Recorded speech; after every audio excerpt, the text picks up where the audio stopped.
Welcome to the Common Man Football Show. My name is James Coburn. In today's episode, we're doing the Green Bay Packers defensive line. And this was a topic suggested by Eric Comas. He basically suggested to do a defensive line or linebacker group, and I figured I would do the defensive line group. And just to let you guys know, as college football season starts, there's going to be more videos, sitting around college football. And then once the actual NFL season starts, I'm going to be doing a ton of videos in terms of data relating to NFL teams, how teams are looking from a statistical standpoint, all that stuff each week. So I'll definitely be taking requests, but I am going to try to shift to more weekly videos, more specifically on matchups and stuff like that.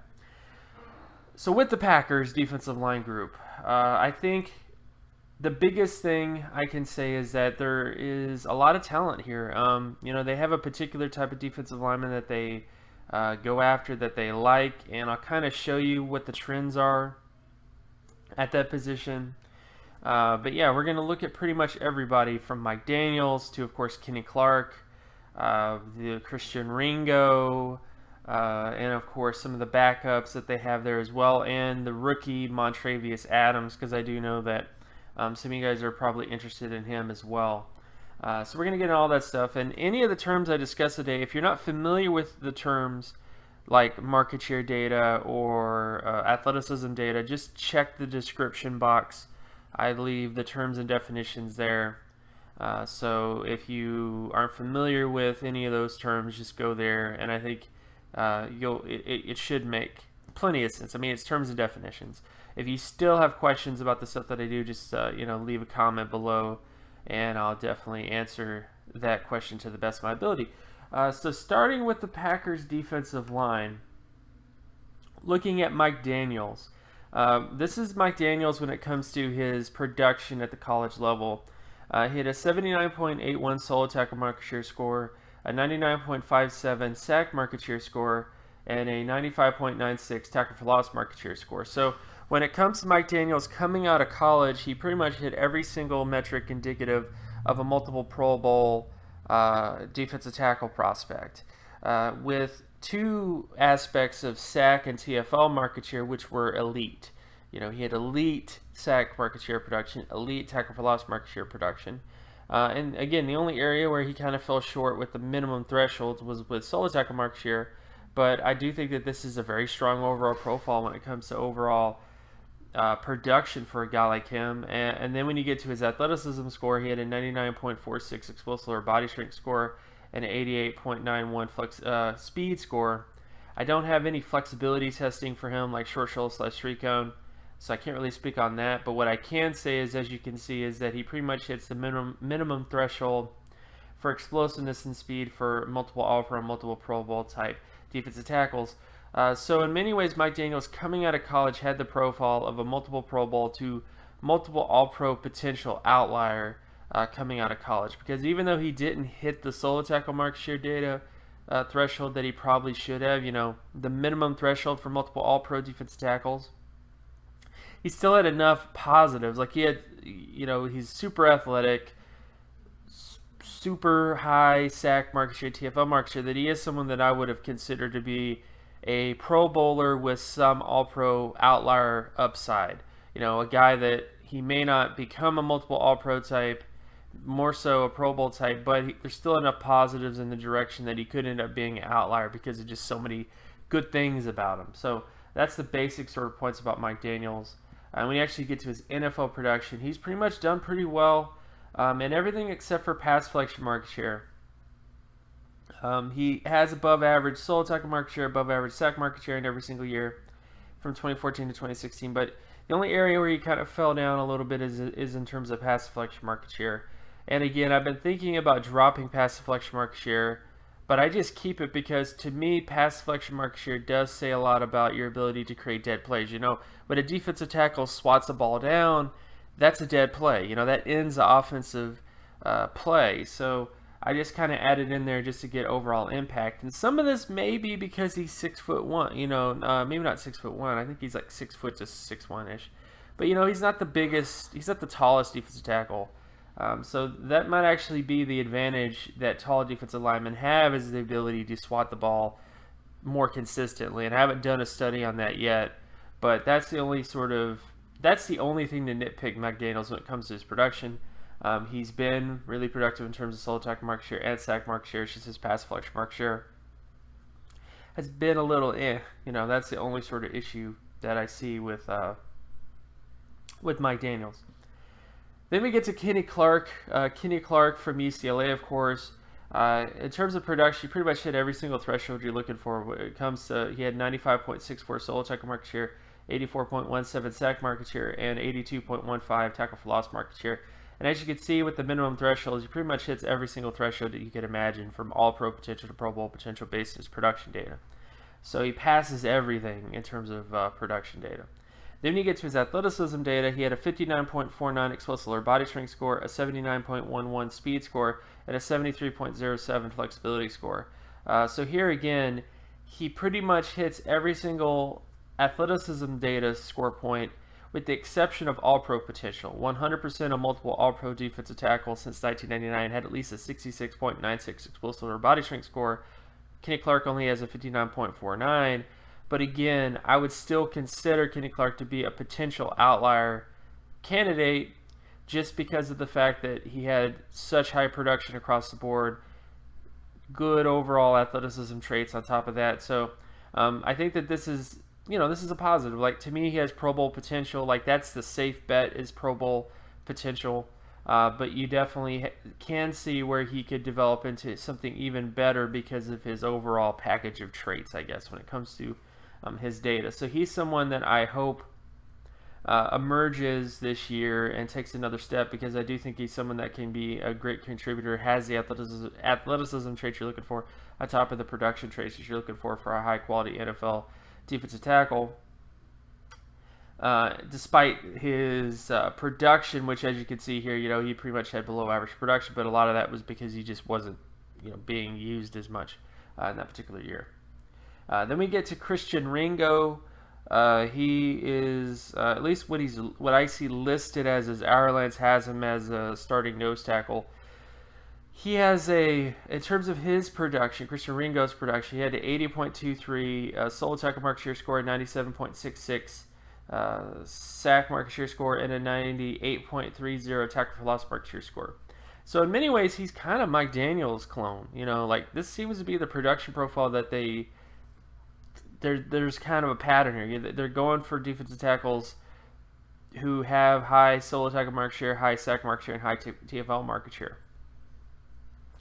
And the only area that he doesn't hit is the solo tackle market share, just like Mike Daniels didn't hit the solo tackle market share. But Christian Ringo and Mike Daniels are actually very similar in terms of their production profiles. And then when you get to the athleticism profile, this is the only area where it's a little bit different. Ringo is not quite as athletic as Mike Daniels. He only has a 68.38 explosive lower body strength score, 81.09 speed score, but he pretty much hits the minimum threshold for all pro potential based on his explosive lower body strength, and he also hits the minimum threshold in terms of his speed score of 81.09 out of 100. And I don't have any flexibility testing for him, so I don't have like the short shell 3 cone to determine his flexibility testing.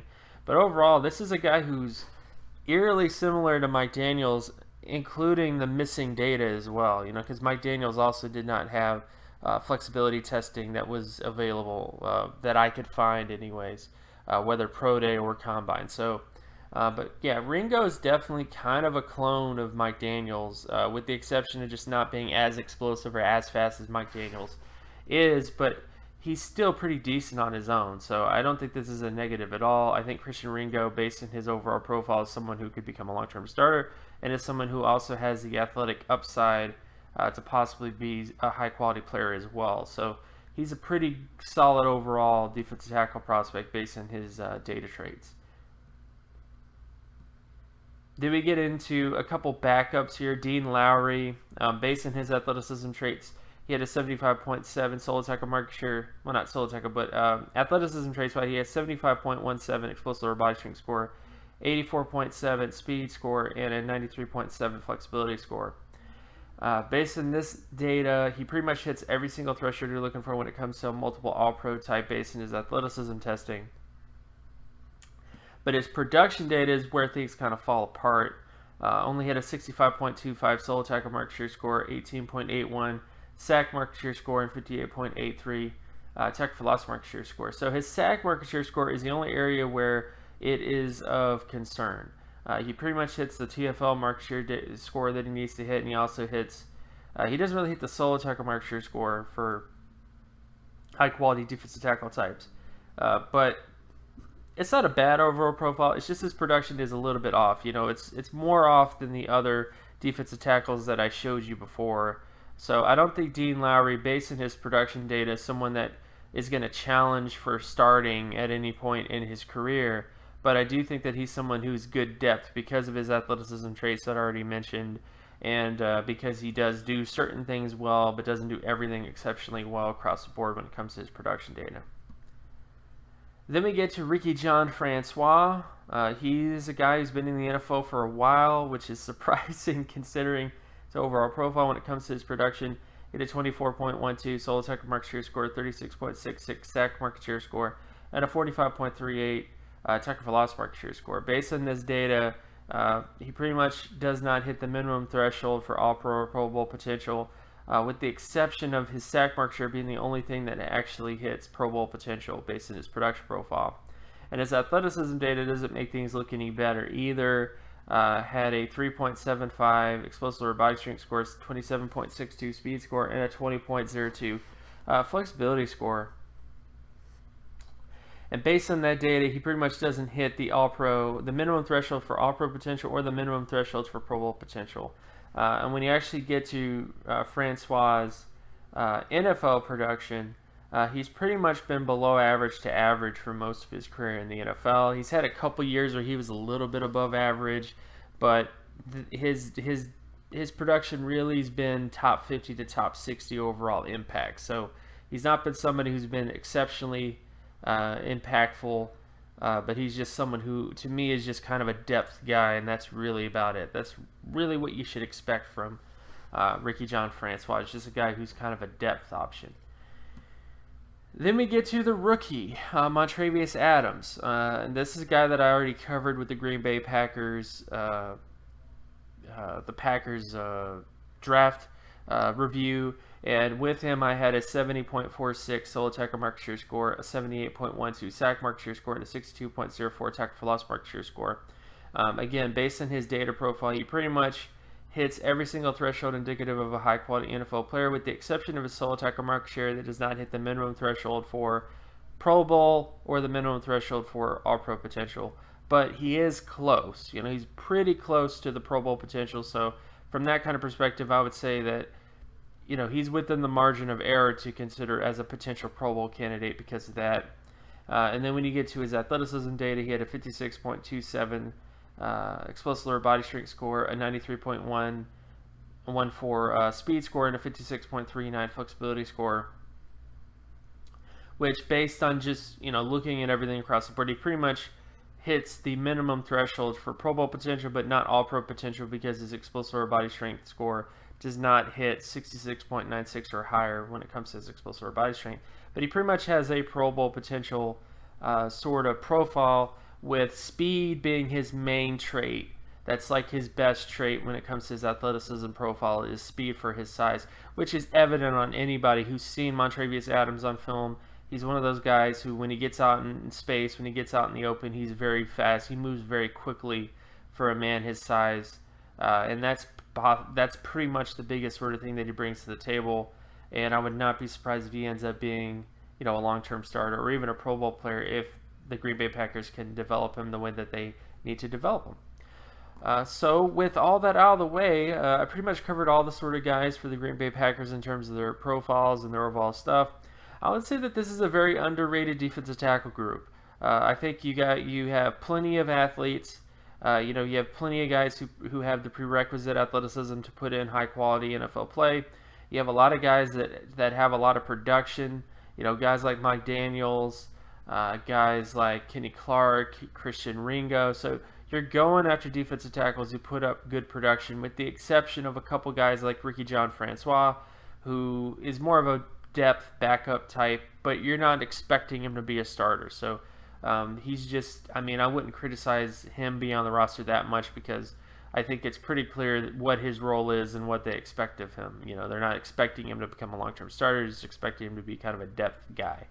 And then, of course, Montravious Adams is a guy who definitely has a shot, a potential to kind of get into that area as well of becoming a starter to whatever, because of his athleticism traits and because of his other sort of stuff.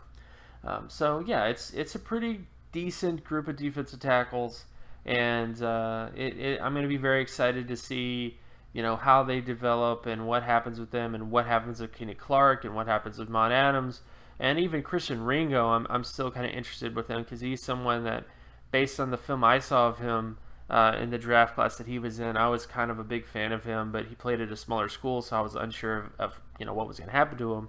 And the fact that he's actually being given a chance to start, opportunities to start, I think is a very, you know, very plus thing for me as well. But anyways, my name is James Coburn. You can find my other work at draftcoburn.wordpress.com. You can also follow me on Twitter at Geometrics.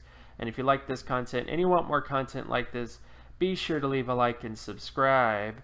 Share this video as well with anybody that you know, and I will talk to you guys in the next video.